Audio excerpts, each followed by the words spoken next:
So just to say welcome, I'm Alison. I work for Capital Mass, which is a part of the Diocese of London, Church of England, and we sort of help and effectively help and equip churches to respond to poverty and inequality. And we know that one of the big issues, particularly living in London, is that people struggle with money, finances, and we know particularly but even before COVID, money was a massive issue for so many people, and now it's going to become even more pressing. So we've put on this series of month-long events to try and look at different ideas that churches might think about, want to take up, about how they might respond, whether you already got something running in your church or you want to think about that, whether you want to find out what's going on locally with other churches as well. So you're really welcome. We hope tonight's really practical and helpful equipping. I'd love to introduce today, we've got three really expert speakers who've all had loads of experience in this area of looking at how do we help people manage their money better, how do we help people look at how they plan money, how do we help people ideally stop them getting into the awful crisis that people might find themselves in if we're able to. So looking at budgeting and that kind of thing. So I'd like to introduce to you our three speakers. So first of all, Bruce is joining us from Crosslight, and he'll talk a little bit more about that. But they're a money advice, a debt advice charity that works partners with churches, mostly in West London, but you've gone a bit wider, I think, since recently, haven't you, Bruce? So we'll talk to Bruce in a minute. Christine is here, Christine Mueller, who works also in Hackney, Frampton Park Baptist Church, and she is the CAP debt coach there, but she's also going to talk to us tonight really about the CAP money course, which she has run before. And then we've also got Sarah Wallace. Lovely to have you with us, Sarah. And Sarah is the director of the Just Finance Foundation, who do a huge amount of different work around helping people with around money, both in school stage as well, but also with adults, and has recently developed the COVID cash course, which is a response to helping people who might be in financial shock post-COVID. So we'll hear a bit about that in a minute, Sarah. So I'm going to start off, crack on. We'll have a few questions with each of our expert speakers. Each of them have come from organisations that could resource you. So do listen out, and if there's something that you think, oh, actually, I'd be interested in knowing more about that, I'm sure all three of them would love to connect with you afterwards, and I will send round the information about all the things that they're talking about. So don't feel you have to take too many notes. But lovely. So Bruce, can I start with you and say hello? Yes, please. Hello. Lovely to see everybody. So Bruce, do you want to tell us a little bit? I mean, you've been doing this work for 10 years as in your capacity as founder of Crosslight. Tell me why you think the church should be doing this in the first place. I think I'm probably preaching to the converted on this group, hearing the introductions, but I think self-evidently that the church is there to meet people at their point of need. I think it's as simple as that, be that addiction, family problems, mental health, loneliness, and yes, debt and money as well.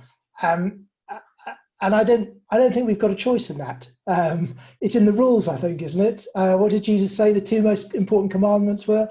Love God, love your neighbour. So I don't think we've got any choice in the matter. But I do think that we as a church have to show love before we have the right to talk about it. And I think our drumbeat is Matthew 25, isn't it? You know, whatever you did for the least of these, you did it for me. And I think, and I'm sure everybody on this call would agree, that the church has a unique and compelling role in supporting people, particularly with debt and money issues. And you know, perhaps some of the details of that might be private to an individual, but the effects aren't private, are they? We see all too clearly the impact of wealth inequality, of debt and poverty on our society and the lives of individuals and families. Family breakdown, mental ill health, depression, fear, diminished life chances, all those kind of things. So of course the church should be concerned with these things, because they're things that God is concerned with. And I'm sure you have heard the oft-quoted statistic that the Bible has got more verses on money than, is it prayer and faith combined, something like that. And of course loads of Jesus' parables have references to money. And that has to be deliberate, doesn't it? Money has a unique hold on all of us. And the two primary emotions that those who seek our help are fear and shame. And as I said before, the best antidote to shame is love, and the best antidote to fear is hope. And if love and hope aren't the currency of the church, I'm not sure what is. So yes, I think it's something that the church should absolutely be involved with. Brilliant, thank you. Very, yeah, I think I'd say a big hearty amen to all that. But so it's something that the church should do, but I don't think talking about money in church generally is something that we do very much at all. I think we're all terribly British, aren't we? We don't like to mention certain things, and money's quite taboo. So how do you get a church to even start thinking about actually asking people, helping people with money? So possibly helping them, when they're maybe struggling with money, people might go, well, I can't possibly do that. How do you start that, that conversation? And what do you think, ways that we can do that, ways that we can help churches be a bit more confident in that? I think it is, I think it is difficult, particularly in our society at the moment. We don't like talking about money, any of us, least of all in church. In fact, probably the few times that we talk about money in church is in relation to, please, can you give us some as the church? And we're just bad at talking about it. I remember I ran a home group, a Bible study in my home years and years ago. We were doing a whole series of things on really difficult issues that people were facing, and people had shared about abuse in childhood, shared about marriage breakdown, shared about bereavement, shared about loss of children, shared about being sexually abused, really, really deeply personal stuff. And then we came to the subject of money. I primed somebody and I said, let's go around the room and say, everyone can talk about their money situation. And I primed the first person and said, don't say anything, I'm going to come to you and see what the reaction is. And I came to the first person and said, okay, tell us all about your money situation. And I'm not exaggerating, with one voice, everybody else in the group said, don't say anything, don't speak, that's far too private. Having gone through all these deeply emotional, deeply private topics beforehand, we got to money and nobody wanted to talk about it. So it is a difficult thing to talk about. And we were reflecting earlier that I run a debt advice charity. So we spend a lot of time helping people out of a crisis, people who are facing eviction and homelessness, who can't afford to feed themselves, having the bills cut off, bailiffs and all the rest of it. Really crisis stuff can take a long time and is really, really complex. But actually, compared to the process of helping individuals understand their own money situation and empowering and equipping them to become more resilient for the future, this whole topic of money education, the advice bit, the debt advice, the crisis bit is actually the easy bit. The building resilience, the money education is really hard to get people engaged with, but it is so incredibly important and transformative. And you don't need to be an expert at all. I think that's a misunderstanding of what our role is, as we call them money coaches. And it's that word coach, I think, is really, really important. And yes, we have some tools and all of us, I think, have experienced some of the resources that are available, and we have some, and at CAP have a brilliant resource, and COVID Cash and all the rest of it. There's some great resources and strategies and exercises and things that people can do, but I think a lot of it comes down to drawing alongside somebody and helping people work through their own situations and apply it for themselves and help them make their own choices. Our role is not to tell people how to manage their money. Our role, I think, is to help people understand the choices that they can make and kind of build that confidence in the future and managing their money day to day. So I think you absolutely do not need to be an expert to do this. You just need a willingness to get involved and to start having those conversations and draw alongside people, backed up hopefully with some of the resources that are represented here tonight. Brilliant, thanks Bruce. I think that's really compelling. And actually, so what you're saying is you don't have to sort of be an expert, and actually in some senses you shouldn't be, because you're not telling people what to do, you're just helping them face their own situation and look at it and probably supporting them. No, certainly in the resources that we provide, and I know the others that are available as well, a lot of the technical stuff is there. Not that it's particularly technical, it's it's all, you know, basic stuff that's been around for hundreds of years. We've just kind of repackaged it in a hopefully an interesting way. That's all there. All that material is there. I think that the main role for all of us is to draw alongside people, not as experts, but as friends, as coaches, which essentially I think is another word for a friend, a proper friend, to draw alongside somebody, and just help people apply some of these very simple tools and strategies and ideas to their own lives, and hopefully liberate them and improve their life chances as a result of that. So no, you don't. No expertise necessary. Just a willingness to get involved. Great, thank you, brilliant. And do you want to talk a little bit about, because I know, so Crosslight run debt centres, but you also have some resources to help people around money management. Do you want to talk a little about the money course? And yeah, we have something called the money course, which it took us years to come up with that title. It's just some simple resources. Again, we haven't reinvented the wheel. Just some simple resources to start this journey with people, to unpack some of the tools and exercise and ideas and tips and things that people can use to manage their money better. And we used to run it face to face, obviously, but in this brave new world, we refilmed them all. The only downside is that you have to, the videos all feature me, unfortunately, sitting in my room next door with a camera set up. It's a proper lockdown video. It looks okay, I think. But refilm them in kind of short bite-sized things, so six modules of half an hour each, just thinking through some of these things. And we very purposefully, right at the beginning of the money course, wanted to do two things. We wanted to look at the practical stuff. And so we've got, budgeting, how to build a budget, piggy banking or jam jar banking, as people call it, all these kind of very simple tools.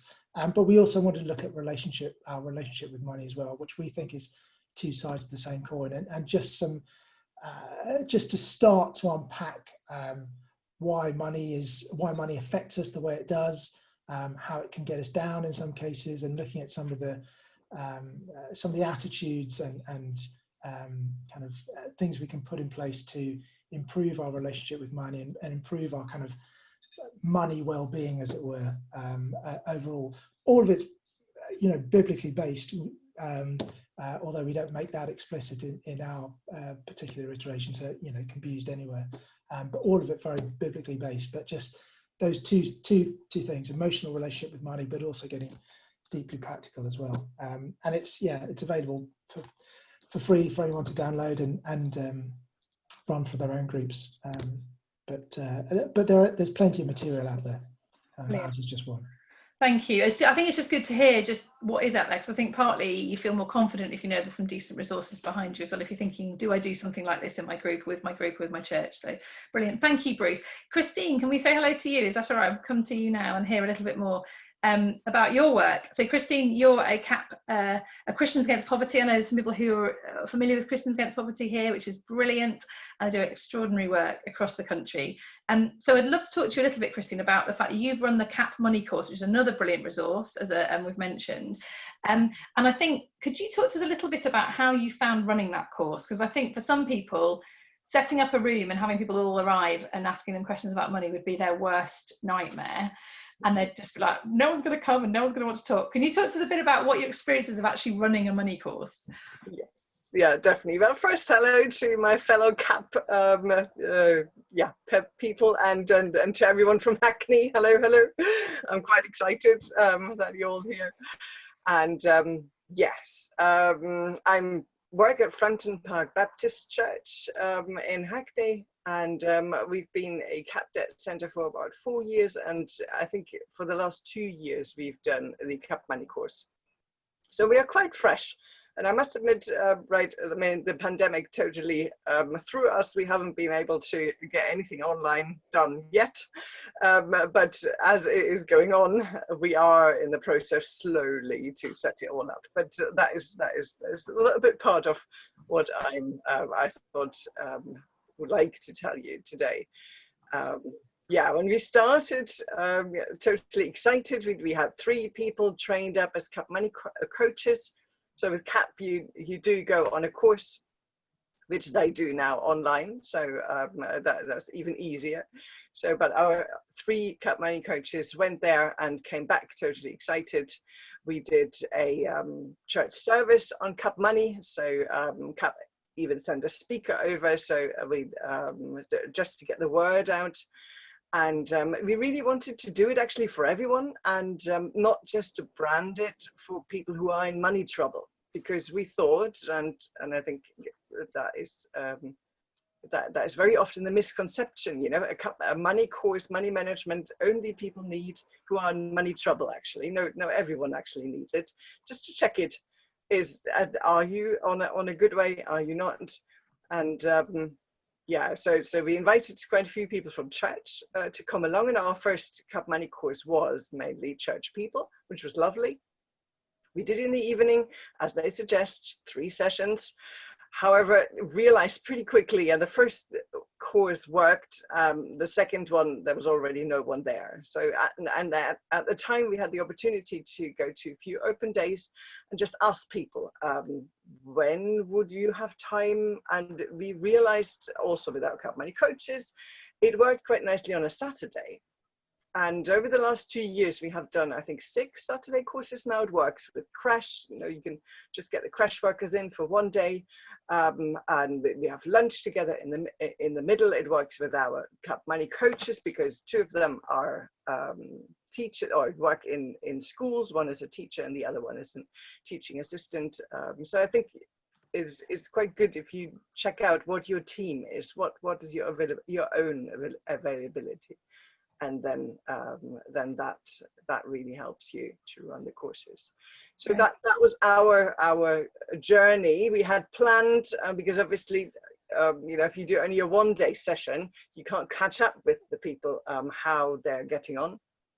We had planned a refresher session in April, but that didn't happen. But we're still planning it, because we really would love to catch up and see how they are going on or getting on after quite some time. So you found that doing a whole sort of getting people to set aside a day to think about it, rather than doing lots of little ones, work for you in your setting. But did you find that, was there a nervousness for people to share when they come to a course? Because like you say, it can be a bit of a stigma in that I'm going to this course because I'm, you know, obviously if someone thinks I need to have help with money, and are people open, and what sort of stories did you have from people coming to the course? So it is, we try and encourage them, you know, obviously not to overshare, not to share too many things, but also encourage them just to, if they don't want to talk, they don't need to. We talk about it in general, and then everyone can work on their own budget. But obviously you start talking about it, and there's lots of icebreakers in them, and so that makes it then easy. And I really, most people said, what a relief. Finally, I can talk with someone about my money. And that actually goes through all the courses. So once you started, then it's something like, yeah, finally that there is a group I can talk about it, about these things.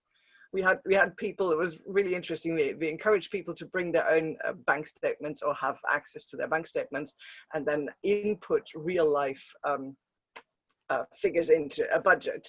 So everyone does it themselves, and now and then they say, oh, what, this is still going out? Why is this still going out? I've cancelled this gym membership months ago. So that is quite interesting, and a good exercise, I think, really, to regularly check your things. But also the savings part, which CAP very much encourages, that you really put something aside every month and work it out. How much can you put aside? And I've just met someone on the street while we were delivering food parcels 2 or 3 weeks ago, and he said, oh, and by the way, my saving is still going happily. And I was just thinking, that's brilliant, isn't it, if that encourages someone really to set it up and then do it. Yeah, brilliant. So you had sort of, having faced the fear of sitting in a room talking about money, actually people were quite relieved. Yes, to do that. Brilliant. And how do you think it's changed you as a church to take part? What's the journey that the church has been on? I feel, obviously we have been a cat debt centre since 4 years, so we started talking about money, talking about budgeting, talking about these issues, debt, to the church since we're talking to them since 4 years, and we do different services with them and try and help them to engage in the kids as well and the youth. That was quite interesting actually to see the children. One service, the children said, "What? I didn't know my parents had to pay for all of these things," and some of the youth as well. What you need to pay council tax? What's that? So it's quite. It made everyone much more open, much more willing to talk about this. And I had then also quite a few people who came to me and said, I really need help in that. And the good thing is with the Cap Money course is, so if you really struggle, if your budget in the end, if you can't balance it out, there is an option where you can then submit it, because you're already doing it all online, to the CAP debt advisors at head office, and then they will give you advice or check out your finances. Brilliant. So there's sort of ways to, if people are, you don't want to open a can of worms, but if people are struggling, there's ways to then signpost them and help them onwards. Brilliant. And just talk a little bit about Cap Money and how if anyone's interested in it, they can find out more. I will send some stuff around afterwards, but so the best thing is really go online, Google capmoneycourses.org, and then you are immediately on the website of CAP, and there you can either check out where the courses are happening in your area, because all of the courses get put online, and so people can also sign up online. So if you have someone in an area you don't know, you just Google it, and the website is normally quite good. And then also you can send an email to info@capmoneycourses.org. Brilliant. And we'll get back to you. They're very good, these guys, actually. Brilliant, thank you. And if anyone wants to find out more, I'm sure Christine's very happy to answer questions as well, if that's that, and particularly linking up some Hackney people, which would be good to do. So just knowing where you can signpost people is really, like, absolutely the most important thing that you can do if you do nothing else, knowing where you could signpost someone to get some help. Brilliant, lovely, thank you, Christine. I'm sure we'll come back to questions with you. And Sarah, can I come to you? Is that all right? Introduce you. Lovely to have you with us. Thank you for joining us. So Sarah is director of Just Finance Foundation. Do you want to talk a little bit? I'll talk a little bit in a minute about what that is and what different areas you're working. So I know you have a big, broad reach. But really, just wanted to talk to you about your experience of delivering stuff, money management and support post-COVID. So you had a course that you were running, and you sort of actually ended up changing it and making it a post-COVID course, and been delivering that across the country. Do you want to talk a little bit about that? Yeah, sure. I'd also like to say that I used to live in Hackney. Oh, so you're I'm afraid I was priced out of Hackney, and I'm in Walthamstow now, but I'm a big fan of Hackney. So yes, we, among other things, we used to run some courses called Cash Smart Credit Savvy and Universal Credit Savvy, which were designed to help people. They were face-to-face courses, quite interactive, designed to help people understand their money situation, planning around budgeting and things like that. Because we're a subsidiary of the Church Urban Fund, and therefore part of the Together network. We worked a lot with partners across the UK, especially in Newcastle in the northeast and in the Black Country in the West Midlands. And so we worked a lot in those areas. We were working on some other programs as well, which I'll talk about in a minute. And when COVID hit, our first thought was we were working a lot in schools, and we couldn't work in schools anymore. The schools were shut down, they weren't opening, and I'd actually just had 3 staff that I'd just taken on for a funded project working in schools. Too late to even furlough them because of when they'd started. And I had to think, all right, what do we do? How can we be of use? We don't want to sit on our hands in this situation. What do we know? How can we be helpful? So we started off by creating the COVID Help Hub, or the Corona Help Hub, that's it, which was kind of collating all the latest information. Because I don't know if you remember at the beginning, the situation was changing many times on a daily basis with what support and help was available and what the situation was. So we collated all that in one place and kept updating it every day so that people could get the most relevant information. We then thought, you know, we've got a lot of partners across the country, people that work with other people. We were hearing that with everything closed, you know, the most vulnerable people, some people can get debt advice over the phone or online if they've got the ability to do so. But for other people, either because they're not good at, they don't have online access, or they don't feel comfortable with it, or they're just too overwhelmed, they would have been the people going into the church debt advice service, going into the CAP service, going into the Citizens Advice Bureau with, you know, panicking about a situation. And we thought, we don't have access to those people, but churches do, local community organisations do. We can get the financial information and we can help them. They're the people that are trusted in the community. So we developed the COVID Cash course to be delivered to people working in the community, either church leaders or volunteers or other community organisations as well. It's not Christian specific. And the idea is that exactly what Bruce was saying, you don't need to be an expert for all of this. When it comes to actual debt advice, you do need to be an expert, but a lot of the help and advice comes before that stage. And actually anyone can help if they've got the right information. And someone can be brilliantly trained and have all the information in the world, but if no one's going to them and no one's trusting them, then that doesn't make any difference. Whereas people that are working on the ground, people that are known in the community and trusted in the community, are the ones that are in such a privileged position to be able to help those really struggling. So we developed the COVID Cash course. We run it online, and we've designed it to be able to be delivered online, but also purely over the phone for people that don't have online access. It's a course that takes 2.5 hours, and we cover things around incomes and income shock, especially. So if people have lost their jobs, or if they're on sick pay or on furlough or on benefits, all the different income situations that people might be in, what they're entitled to, and different situations. We cover a section about kind of standard bills, so things like housing costs, things about like evictions being not being allowed to happen for a while, things around help with fixed bills, council tax, water, electricity, gas, and things like that.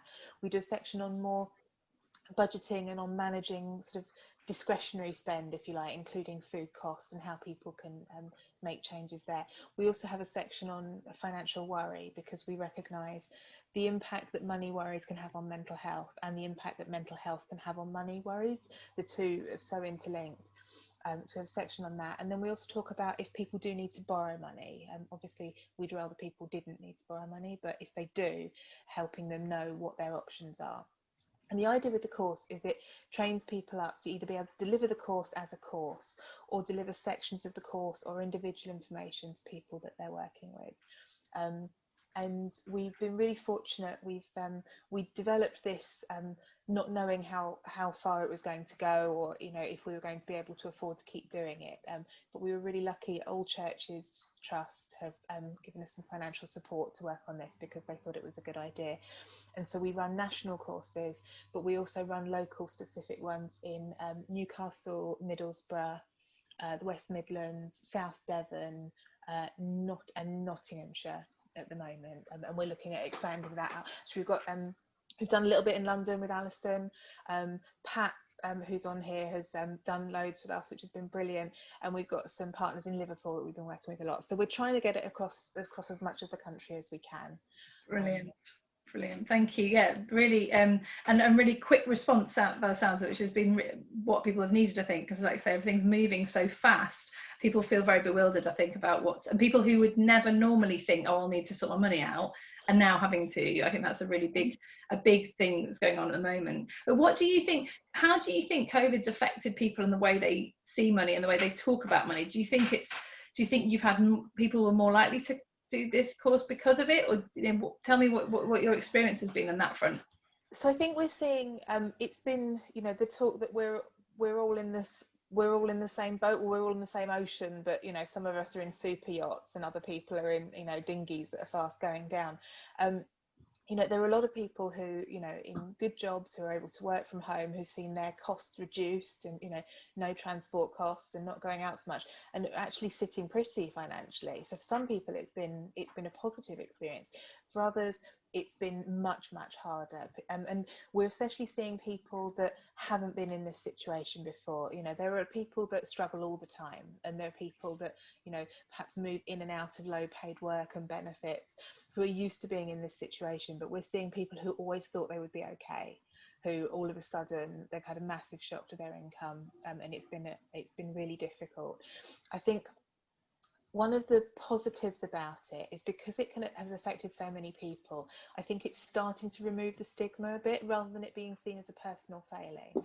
I think more people are starting to realise this could be anybody. You know, this is people that have been very successful, been very well to do. Anybody can be affected by that, and I think that's quite a leveller. The other thing that we found is we originally designed the course to kind of be able to deliver it to, you know, on a train the trainer basis, delivering it to professionals or, you know, community workers, with the idea that they would then help the end users.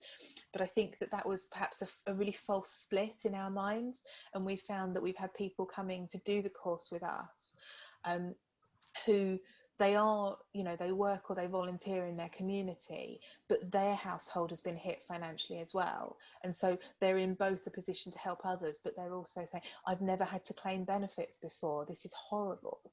And so it's been a really interesting time for things like that. It's yeah, a bit of a and maybe now's actually an opportunity to talk about it in a way that perhaps we haven't had. I think, Bruce, you mentioned something briefly about the online course that you've been doing. You found people are more open. Would that be fair? Yes, yeah, it is. I mean, I think, as I was saying earlier, we all of us struggle to talk about money, but actually, if you create the right environment, and you're not asking people to necessarily share, you know, specific individual things, although actually many do, which is a real privilege. People do feel are given permission to talk about it, and particularly with other people, and perhaps in a small group who are going through the same thing. And I completely agree with Sarah. This is such a unique event that we're all going through, and it's so, you know, it is affecting everybody in some way. It does perhaps give people an intro to start having these conversations where they might not have done beforehand. So it is an opportunity, I think, to hopefully get all of us talking about some of these issues more openly. But not just this, you know, think about issues like mental health and how lockdown and all the rest of it is helping us, is affecting us in those ways. I think there are lots of opportunities, I think, to start conversations as a result of what all of us are going through in some way, shape or form. Yeah, brilliant. Thank you. Thanks. And thank you, Sarah. That's really helpful and really clear. And I think exactly what you were saying about the stigma being removed actually is quite a really key point. And the fact you're finding people who otherwise wouldn't never have put themselves forward as, I can do some money training, suddenly going, I just need something to be able to help people with. Has that been your experience? Yeah, I think we've been really lucky. Word of mouth has been really positive. But I think exactly, people that wouldn't have thought they would be in that situation, but they're finding people are coming to them. They're coming across people in their communities who are struggling, and so it's not less sort of setting out to fix setting out to do something. It's more seeing an issue and wanting to be able to do something, and realizing, you know, there's already concern that debt advice services are going to be overstretched. I know the government's actually putting a lot more money into debt advice services because they're anticipating that as we come out of this, those services are going to be quite overwhelmed. And I think the courses like ours, we're trying to help people before they get to that stage. You know, when things are really difficult, there's no solution other than getting proper, impartial, free debt advice. But we're trying to get people before they get to that stage.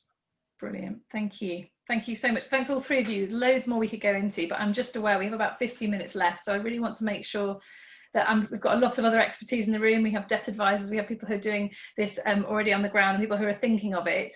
There's a question, first of all, on the chat. Ben's got a very thoughtful question. I'm not quite sure what the answer is, but are you okay if I ask that question, Ben?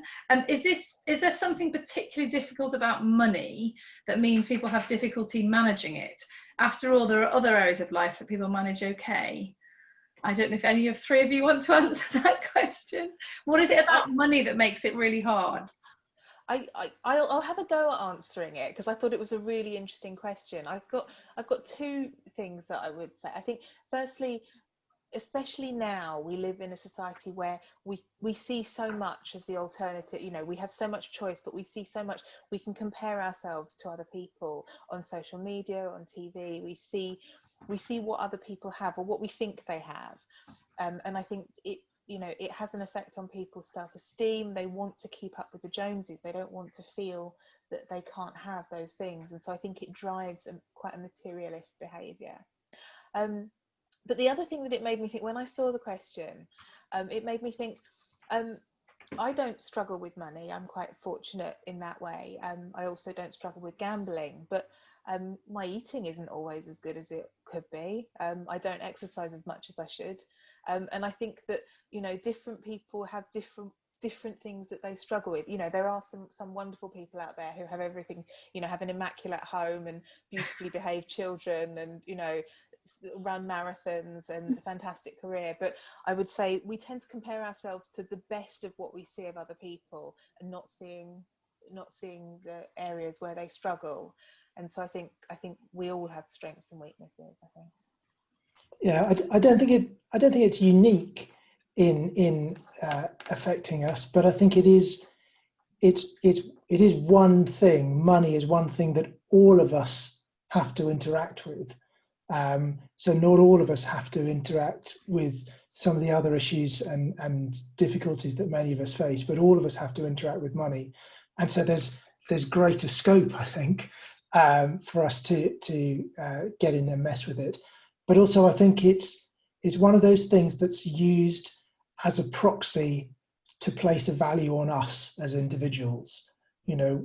Society often judges people by what they earn, and how they use their wealth and the possessions and things they've got. And so not having it and struggling with it, I think people can internalize as a judgment on themselves and their worth, and their value, which is why I think that the church it needs to be involved in this, because we have a different set of values, and we can say you are valued regardless of what your wealth is, regardless of who you are or what you do. You're valued by the God that created you, and we're here to help you practically, but there's something deeper there as well, and we can kind of turn that money, the value that society puts on money, and we can turn it on its head and say, actually, no, it's you that's valued, not your money. So I think that's one of the reasons why it can affect us. I also think that because we don't talk about it, it's very difficult to ask for help. The people who ask for debt help very often only come when the enforcement agents are in front of their door. So there have been lots and lots of steps beforehand where it would have been very obvious, but because we don't talk about it, very difficult to ask about help. And then also to manage it. Absolutely. Though I think there's some statistics. This is pre-COVID, that 1 in 6 people have struggling with I think significant or problem debt. I think they viewed that as something, I think, behind with a certain number of bills, or they have built up a certain number of debts, and actually only 1 in 6 of them have even talked to anyone about it. So in terms of it's quite a common, 1 in 6 is quite a high number. This is pre-COVID, but actually out of that number, it takes a lot for people to actually ask for help. So yeah, you're right, Christine. I think talking about it is a really key point. And I think Kate's just put a comment in the chat. I wonder if mental health self-judgment aspects can be more difficult for those who've never struggled with money before, who are suddenly finding things harder or harder. And I think that's a really good point as well, actually. It's not just the people on the lowest income that are struggling. I don't know about you, but my experience of, if you ever spent any time with anyone who's lived on low income for a long time, they're probably the best budgeters that you'll meet, because they have learned how to get everything on a very tight budget. And sometimes there's a lot to learn actually from those who've struggled with money, because they go, I can tell you where the cheapest chicken is, and I can tell you where I can get a massive sack of rice for, you know, for a short amount of money. But actually, when you haven't struggled before, it can be a really big stigma to get over. So yeah, good point, Kate. Thank you for that. And Jackie said, yeah, it's not their sense of who they are and their place in society. So yeah, there's what Bruce was saying about the value we put on people.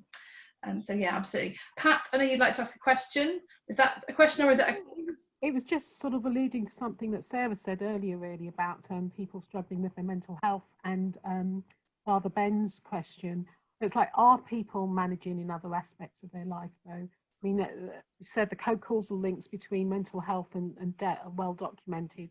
1 in 3 people that are in debt go on to develop a mental health problem, and you're 4 to 6 times more likely to go into debt if you have a mental health problem. So it's this vicious circle that's just sort of like cascades and goes on and on. So, you know, I would question sort of what areas are people managing in their lives. There's so many people that just aren't managing. Yeah, some of it hidden, isn't it? I think that's a good point. And I think you'd like to come back on that with Ben. Any other thoughts that you had? I'd love to know where the root of the question came from, if you're happy to. No, that's I was very, yeah, I've been interested in your comments, and really I quite agree with you, Pat, that actually most